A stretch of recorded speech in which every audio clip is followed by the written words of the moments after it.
রাস্তার সাইডেই এই ভিউ পয়েন্টটা পাবেন আপনারা। ঠান্ডায় একেবারে জমে যাচ্ছি, প্রচুর ঠান্ডা লাগছে। যে লোকাল যে গ্রামগুলো দেখা যাচ্ছে।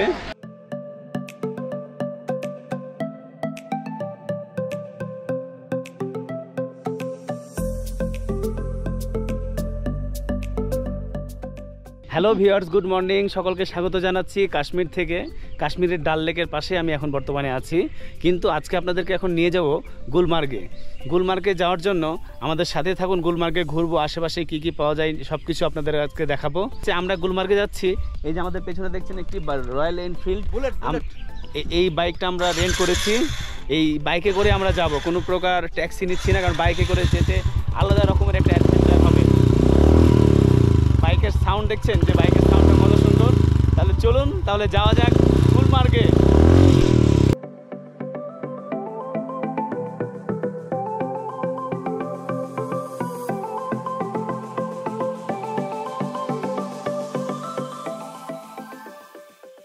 আমরা যেতে যেতে রাস্তার পাশে যে দেখতে পাচ্ছেন, যেখানে আমরা চা খাওয়ার জন্য একটা ব্রেক দিলাম।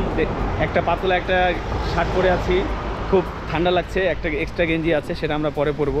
দূরে দেখা যাচ্ছে যে সাদা পাহাড়, আপনারা ক্যামেরায় দেখতে পাচ্ছেন কিনা, দূরে সাদা পাহাড় দেখা যাচ্ছে।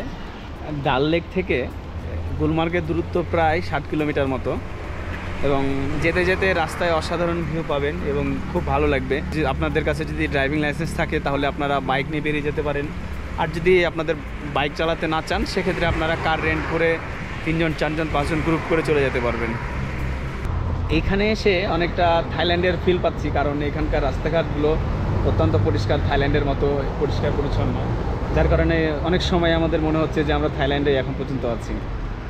আমরা এখানে যে ফ্রাইড মোমো নিয়েছি, ফ্রাইড মোমো খাচ্ছি, এবং এই যে দেখতে পাচ্ছেন চা, কাশ্মীরের ফ্রাইড মোমো এবং চা খাচ্ছি। একটু স্পাইসি, সসটা একটু স্পাইসি, তবে খেতে ভালো লাগছে।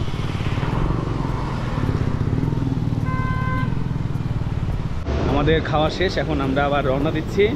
তো এখানকার ভাই যিনি ছিলেন উনি বললেন যে ওইদিকে বৃষ্টি হতে পারে, তবে দেখা যাক যদি বৃষ্টি হয় তাহলে কী পরিস্থিতিতে পড়ি। তাহলে চলুন আবার যাওয়া যাক। যেতে যেতে বেশ ঝড় শুরু হয়ে গিয়েছে, আমরা ঝড়ের মধ্যে দিয়ে যাওয়ার চেষ্টা করছি, কারণ ওইদিকে অনেক বৃষ্টি হচ্ছে। বৃষ্টি শুরু হয়ে গিয়েছে, যার কারণে আমরা এই যে আমাদের বাইক রেখে আমরা এই জায়গায় দাঁড়ালাম।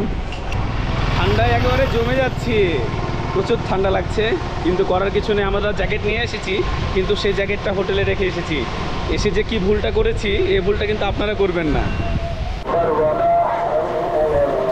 দেখতে পাচ্ছেন কত বৃষ্টি হচ্ছে। এটা হচ্ছে কাশ্মীরের একটা মসজিদ, আজান হচ্ছে।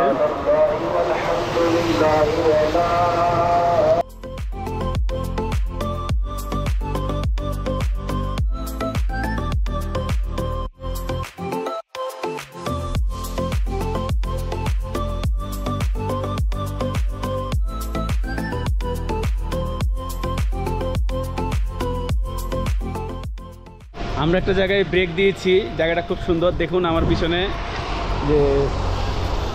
যে লোকাল যে গ্রামগুলো দেখা যাচ্ছে, কত সুন্দর লোকাল গ্রাম। এবং দূরে দেখতে পাচ্ছেন এই যে সাদা সাদা পাহাড়, এগুলো হচ্ছে বরফ জমে আছে সম্পূর্ণ পাহাড়ে। আমরা চেষ্টা করব কত দূর আপনাদেরকে গিয়ে দেখাতে পারি।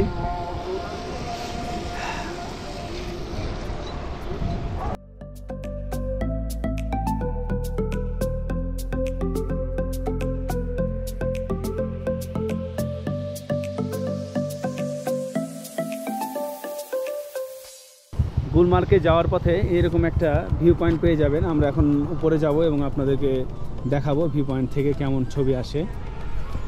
তাহলে চলুন ভিউ পয়েন্টে যাওয়া যাক। এটা হচ্ছে ঠিক এই যে গুলমার্গের যে রাস্তার সাইডেই এই ভিউ পয়েন্টটা পাবেন আপনারা। এখন আমরা উপরের দিকে উঠছি, বেশ পিছল, কারণ কিছুক্ষণ আগে এখানে বৃষ্টি হয়েছে, যার কারণে পিছল। আর এই যে দেখতে পাচ্ছেন, আসার সময় একটা জ্যাকেট কিনে নিলাম, কারণ ভাড়া চাচ্ছে 600-700 রুপি। এই জন্য 200 টাকা দিয়ে একটা সস্তা জ্যাকেট পেয়ে গিয়েছি, ওটা নিয়ে ফেলেছি। এই তো আমরা উঠে গেছি। এখন আপনাদেরকে ভিউ পয়েন্টটা দেখাবো। এই যে ভিউ পয়েন্ট দেখো।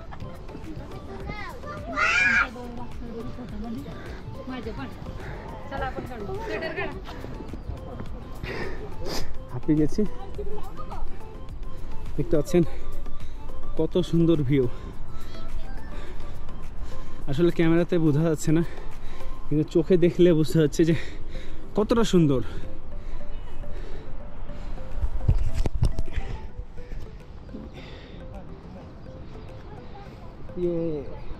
তবে এই ভিডিওটা কিন্তু এখানে শেষ হচ্ছে না, আপনাদের গুলমার্গ পর্যন্ত আপনাদের নিয়ে যাব, আমাদের সাথে থাকুন।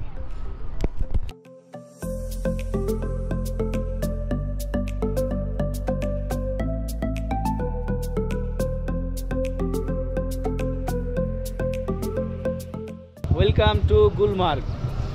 দেখছেন চলে এসেছি গুলমার্গে।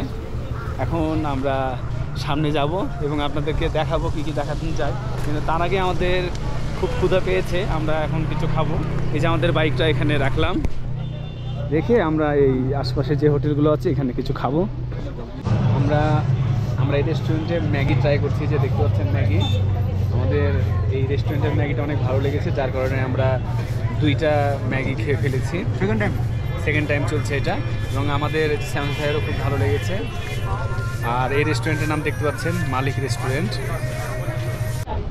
এখানে আপনারা অসংখ্য ঘোড়া পেয়ে যাবেন, ঘোড়াতে করে আপনাদের আশপাশটা ঘুরে দেখাবে। কিন্তু আপনাদের একটা বিষয় দেখায় যে আশপাশটা খুব ময়লা কাদা, একটু যেতে আপনাদের কষ্ট হবে। তবে আপনারা এখানে জ্যাকেট এবং যে জুতোগুলো ভাড়া পাবেন, সেই জুতোগুলো পরে আপনারা হাঁটলে আপনাদের পা ময়লা হবে না। তবে আমরা তাদের জুতোগুলো নেই।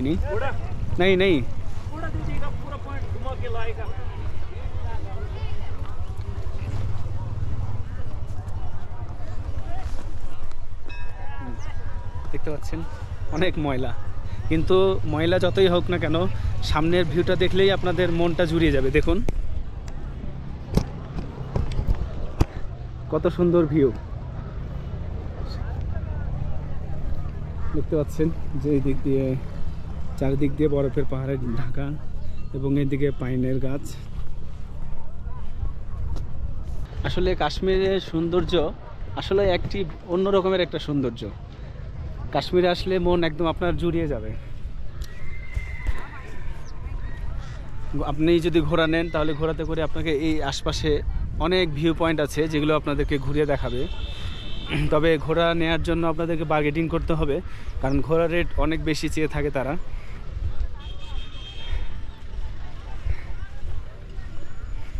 কিছুক্ষণ আগে বৃষ্টি হয়েছে এখানে, যার কারণে দেখতে পাচ্ছেন যে পানি জমে আছে এখানে। এই জায়গায় খুব দ্রুত বৃষ্টি হয় এবং খুব দ্রুত রোদ উঠে যায়। দেখতে পাচ্ছেন যে মাথার উপরে রোদ উঠে গিয়েছে, খুব সুন্দর দেখতে পাচ্ছেন উপরে সূর্য এবং কত সুন্দর ভিউ। ঠিক ওই জায়গা থেকে আপনার গন্ডোলা রাইড দেওয়া হয়, এবং গন্ডোলা রাইডের যে কেবল উপর দিয়ে একদম সেই বরফের পাহাড়ের ওখানে চলে যেতে পারবেন। তবে দুঃখের বিষয় হচ্ছে আমরা গন্ডোলা রাইডের টিকিট অনলাইনের চেষ্টা করেছি, আমরা টিকিট পাইনি, যার কারণে আমরা গন্ডোলা রাইডটা দিতে পারলাম না এবং আপনাদেরকেও দেখাতে পারছি না। আমি আন্তরিকভাবে দুঃখিত। তবে এই জায়গায় বসে যে ভিউ, সেটা হচ্ছে অসাধারণ একটা ভিউ। চারিদিকে পাইন গাছ এবং বরফের পাহাড় এবং মেঘ সব মিলিয়ে একেবারে অসাধারণ। এখন যাইতে মন চাচ্ছে না এখান থেকে, আসলে করার কিছু নাই, শেষ করে আমাদেরকে যাইতে হবে। আবার কালকে যাব কোথায় চেষ্টা করলাম যে গুলমার্গের কিছুটা অংশ ঘুরে দেখানোর জন্য। এখন আমরা এই জায়গায় বসে আড্ডা দিব এবং সময় পাস করব এই জায়গাতে। আপনারা চাইলে অনায়াসে 2-4 ঘন্টা এখানে বসে ফ্যামিলির সাথে বন্ধুদের সাথে আড্ডা দিতে পারেন। আপনাদেরকে পরবর্তী ভিডিও দেখার আমন্ত্রণ জানাচ্ছি, এবং আমার চ্যানেলটি আপনারা সাবস্ক্রাইব করতে পারেন এবং ফেসবুকে দেখে থাকলে ফলো করতে পারেন। আমি প্রতিনিয়ত চেষ্টা করি আপনাদের বিভিন্ন দর্শনীয় স্থানগুলো আপনাদের মাঝে তুলে ধরার। তাহলে আজকের ভিডিওটি এখানে শেষ করছি।